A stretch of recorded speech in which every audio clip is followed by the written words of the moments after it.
Christmas आलाय आणि Christmas आल्यावर सांता क्लॉज नंतर आपल्याला दुसरी गोष्ट कोणती आठवते तर रम आणि प्लम केक. ह्याच केकचा आनंद लुटण्यासाठी आम्ही आमच्या लोकल एरियातील फेमस ठिकाणी चाललोय. मुलुंडमध्ये जी बॉनेज बेकरी आहे तिकडे चाललेलो आहोत आणि हा केक वर्षातून एकदाच म्हणजे क्रिसमसच्या वेळी मिळतो.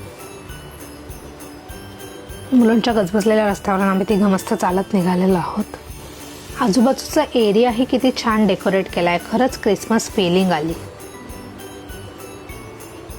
इथल्या प्लम केकचा सुगंध तितका भारी आहे की विचारू नका. रिच फ्रुटी आणि अस्सल क्रिसमसवाली फील. आम्ही इथून रम प्लम केक घेतला. पीसेसवाला होता तो 650चा होता आणि सर्कलवाला होता 700. आम्ही 650 वाला घेतला. छोटीशी बेकरी आहे, बसायला वगैरे जागा नाही.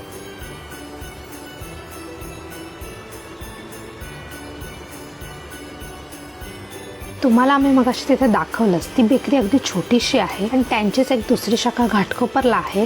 तुम्हाला हवं तर तुम्ही तिथे जाऊ शकता. तिथे छान ॲम्बियन्स आहे आणि तिथे मस्त तुम्ही एन्जॉयही करू शकता. आणि तिथे जागा नसल्यामुळे आम्ही गाडीतच खायचं ठरवलं आणि त्या बेकरीचं नाव बॉनेज बेकरी आहे. हा आहे रम केक आणि नॉर्मल केकही त्यांच्याकडे मिळतो. लहान मुलांना द्यायचा आहे तर तुम्ही तो घेऊ शकता.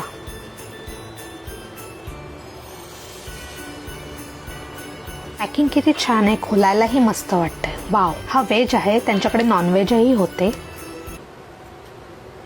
तर अशा ह्याच्यात पीसेस आहेत छान कट केलेले.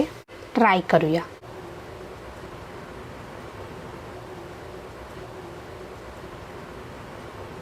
खूप फ्रेश आहे. तो वेगळा क्रिसमसचा फील येतो ना. म्हणजे माझे काही फ्रेंड्स घेऊन यायचे. त्याच्यात राम टाकले, ड्रायफ्रुट्स. वाव.